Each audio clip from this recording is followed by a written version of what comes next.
However, Seth Rollins decides he wants to do some flippy-dippy bullshit, which nobody at his level needs to be doing, and ends up blowing out his knee.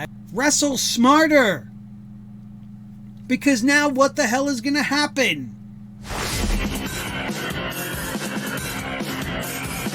Sledgehammer Wrestling Show.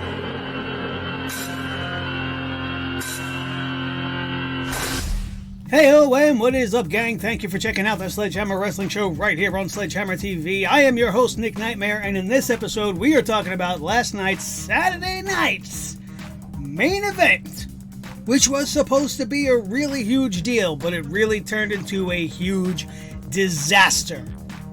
And it wasn't just about the way the matches were booked, or the pacing of the card, or any of the other usual things that the WWE does wrong when it comes to putting on any of their shows lately. It comes down to the fact that the number one guy, the number one heel in the company, the guy that's got so much coming up in the future, Seth freaking Rollins, has gone down with a serious injury, and we're going to get into that in just a couple of minutes. But first, we're going to talk about the rest of the card, which really did not leave me impressed. Saturday night's main events have been somewhat lackluster since they've come back.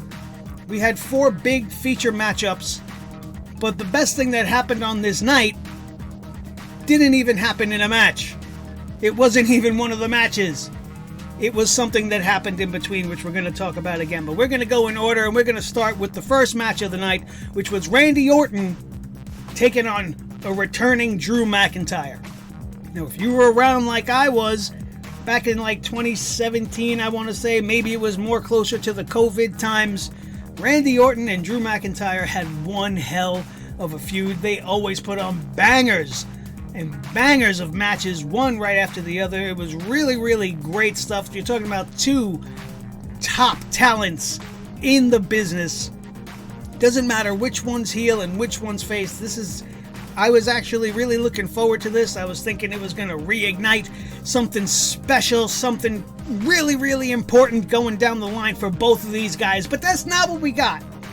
Because the real thing wrong with this first matchup is the fact that it involved Jelly Roll and everybody's least favorite wrestler, Logan Paul. Now, to his credit, Jelly Roll, that is, not Logan Paul, he gets no credit from me for anything.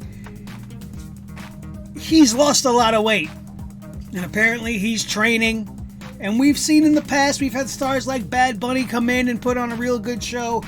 It's more rare than it is common when it comes to celebrity involvement in professional wrestling. But the guy seems to be taking it seriously. I don't know why they're wasting Randy Orton in this storyline. I understand they're trying to bring in the cross promotion from the entertainment, and maybe they're trying to give SummerSlam more of a WrestleMania type feel by involving more celebrities and having more high-profile matchups that they can get out in the media.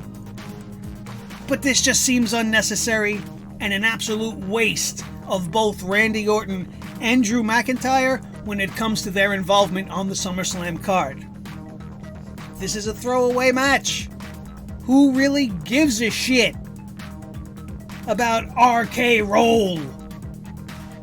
Right? That's what they said they were calling themselves. I would have called them Roll KO or something like that. I don't know. The whole thing is just cringe to me. Nothing against Jelly Roll personally. I just feel like this is all a waste. You're wasting 2 of the top guys, and anything involving Logan Paul immediately gets a thumbs down from me. So now, not only did you ruin a great match on Saturday night's main event to build a match towards SummerSlam, you've ruined a portion of SummerSlam, at least for this fan. Let me know what you guys think down in the comment section below. What do you think of Jelly Roll coming in and doing some shit? I don't know. I'm not really feeling it, in case you didn't get the gist of everything. I am really feeling what happened next. Now, at Saturday night's main event, I give a little bit of forgiveness to the WWE when they want to waste time by showing celebrities and former superstars and Hall of Famers and things like that in the crowd, because it's Saturday night's main event. It gives it a different kind of feel. It was supposed to give it a different kind of feel, but they like to do this type of shit on Raw and SmackDown where it's not necessary. But on Saturday night's main event, I get it. And it happened to produce the best moment of the night, because they showed the Steiner brothers in the crowd. Here they were there to support Goldberg for his last match. They had some WCW alumni there. The guy, Doug Dillinger, that used to walk Bill Goldberg to the ring. Diamond Dallas Page was there. And then they showed some current superstars, one of which was Jade Cargill, who should not be Queen of the Ring, by the way, but that's another story in another video that's coming later on down, so make sure you are subscribed and notified so you don't miss that one. Again, nothing against Jade, but we'll talk about that another time. Jade Cargill's out there. She's like, yo, here I am, Queen of the Ring. And then she gets absolutely blindsided and destroyed by Naomi, who, for some reason, ever since she decided to proceed with caution and this whole thing, is really getting over. Her reaction for the crowd when she showed up was way bigger than Jade's reaction, and she's actually getting over in this scenario, I think, more than the intended superstar that's supposed to be getting over, which is Jade Cargill.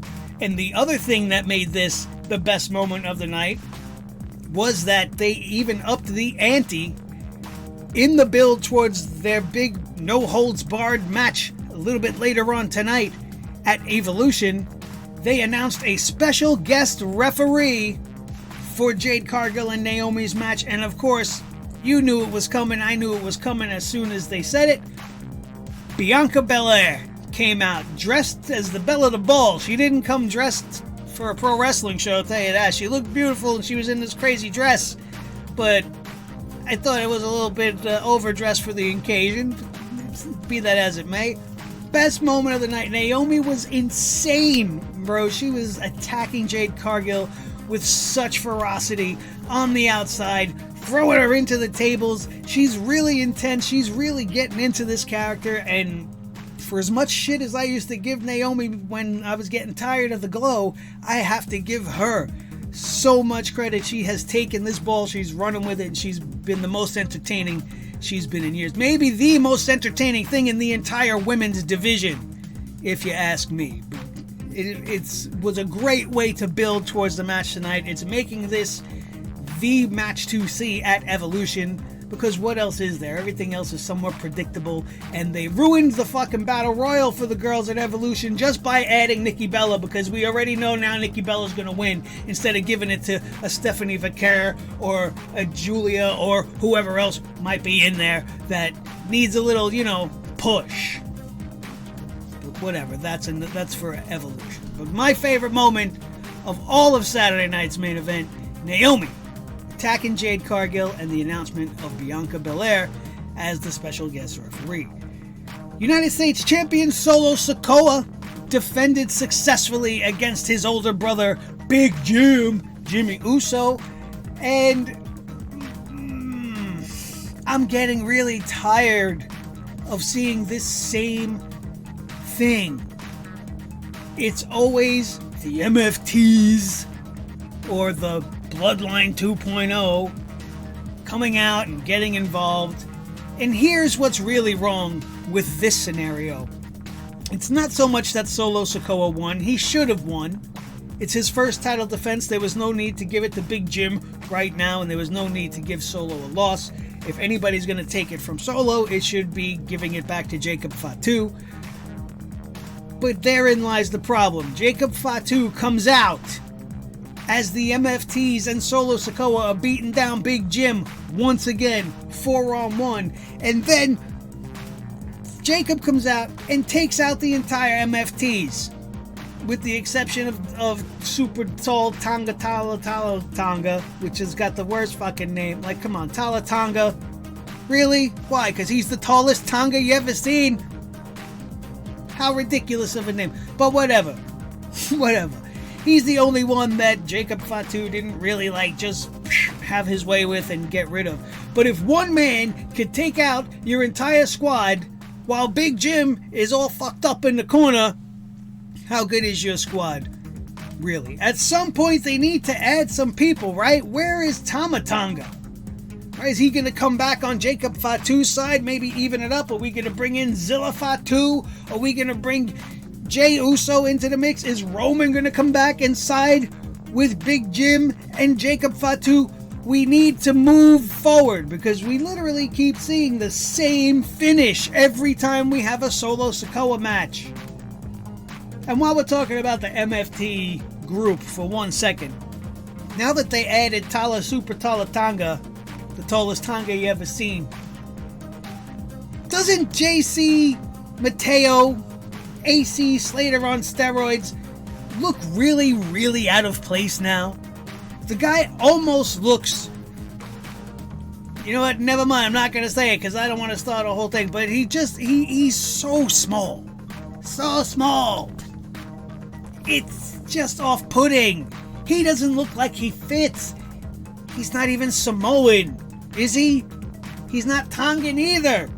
Is he? Maybe he is. He's from some island somewhere. I don't know. Maybe he is. But even so, they brought back Tangaloa, the botch machine, and they gave them the big tall guy, and then you got little JC Slater Jr. sitting there. Is this your son, dog? It's no wonder why Ron Killings asked him that. Because it is the truth.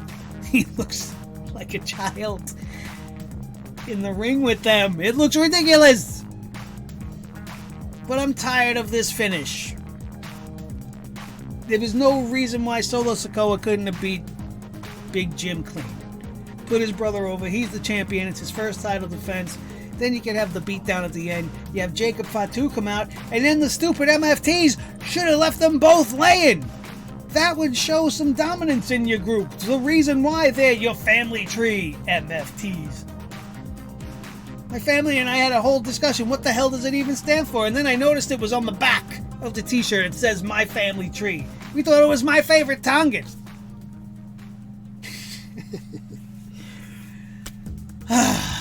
Then we get to the biggest, worst moment of the night. LA Knight ends up defeating Seth Rollins, and this is not what was supposed to happen. Apparently, reports are coming in that Seth Rollins was supposed to win that match and apparently go on and possibly cash in the briefcase following the results of the championship main event. However, Seth Rollins decides he wants to do some flippy-dippy bullshit, which nobody at his level needs to be doing, and ends up blowing out his knee. I believe it was the same knee that he blew out when he did the flippy-dippy bullshit off the corner from with Kane at that house show the first time he blew his knee out during his first singles run. I think it's that same knee. If I'm mistaken, you could let me know in the comments, but I'm pretty sure it was the right knee. And now again, off of something as simple as a springboard backflip, he landed awkwardly and busted out his knee, and now fucked up everything going forward. Not that he did it on purpose, but it fucked up everything going forward, all because he feels the need to do flips. Wrestling is not about flippy dippy bullshit. You could tell the story you wanted to tell without having to do all that extra shit. Especially when you're an established star that's been around for over a decade, you've been a multiple-time world fucking champion. You don't need to be doing these type of things. Especially when you know you have a history of injuries with your knee. Why risk it? Take it out of your moveset. Wrestle smarter. Because now what the hell is going to happen? You could visibly see the frustration on LA Knight. LA Knight was pretty pissed off too. My theory about that is the plans going forward was probably for Seth to cash in and then face LA Knight at SummerSlam one-on-one, where LA Knight would eventually have won his championship. But now those plans have probably gone to shit, which is why Knight was dropping F-bombs the whole way out of the ring after he beat Seth Rollins. They called an audible. He hit the BFT. LA Knight wins. But everybody loses, regardless. Same thing that has happened with Liv that has affected Evolution and everything going forward for the women towards SummerSlam has now happened at the very top level for the men. What are we going to do going forward? Are we going to redo the Money in the Bank? Are we going to have a rematch? Get 8 more guys, maybe have that match on one of the nights at SummerSlam to crown a new Money in the Bank briefcase holder? Is Seth just going to hand it down to Braun Breaker or possibly Bronson Reed? There's so many ways they can go about the story going forward, but it definitely wasn't the direction. Now the directions have to change.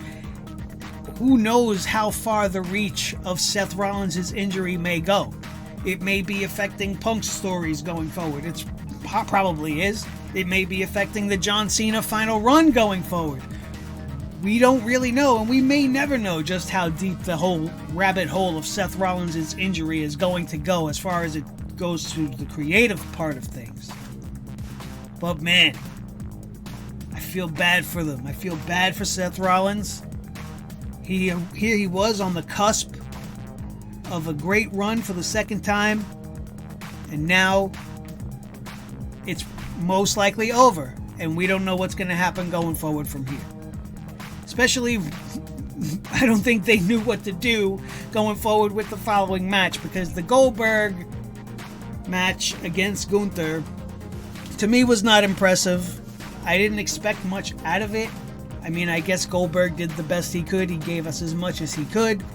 But most likely, from what we're hearing, the plan was for Goldberg to go over and actually win the World Championship in his final match, only to have it taken from him by Seth Rollins and probably having his goons attack and take out Goldberg from that point on, for Seth Rollins to pick up the scraps and get the World Championship moving forward to SummerSlam, like I previously just discussed.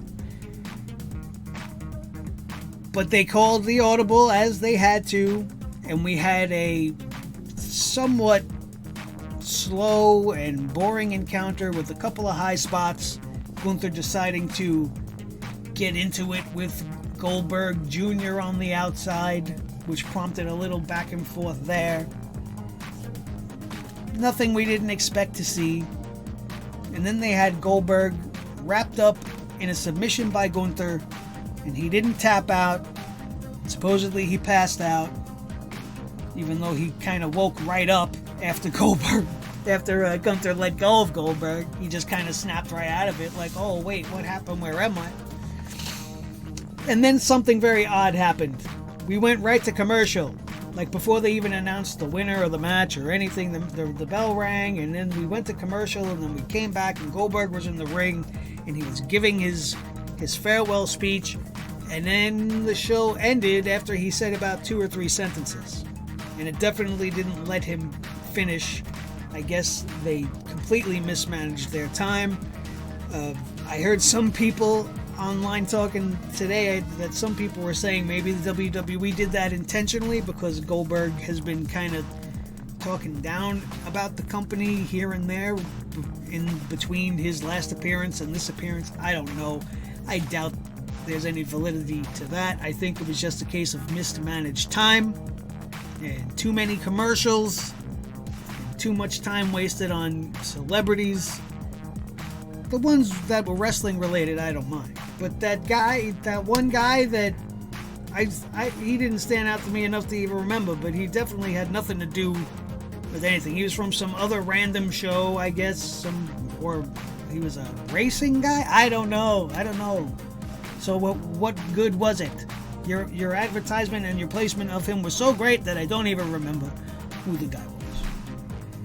So Goldberg has his final match of his career. He gets a little bit disrespected, at least in an on-air capacity, by not being able to say goodbye fully. Hopefully they show the whole thing, maybe on Monday Night Raw. I'm sure they'll upload it to YouTube. If you're looking for it, it's probably there somewhere. But an overall really crappy night on many levels. Not just because, like I said, the quality of the show, but because Seth Rollins' injury and the state of flux that the WWE is probably in right now. And we're probably going to see some crazy stuff going forward because changes definitely need to be made. So that's it. That's all I got for you about Saturday night's main event. Don't forget to hit that subscribe and stay notified if you want to see everything I got to say about Jade Cargill and why she shouldn't be the Queen of the Ring. As much as I love her, she definitely shouldn't be. But we'll talk about that another time, another place, right here on Sledgehammer TV. My name is Nick Nightmare. Thank you guys so much for being here. Don't forget to hit that like button, and we will see you next time.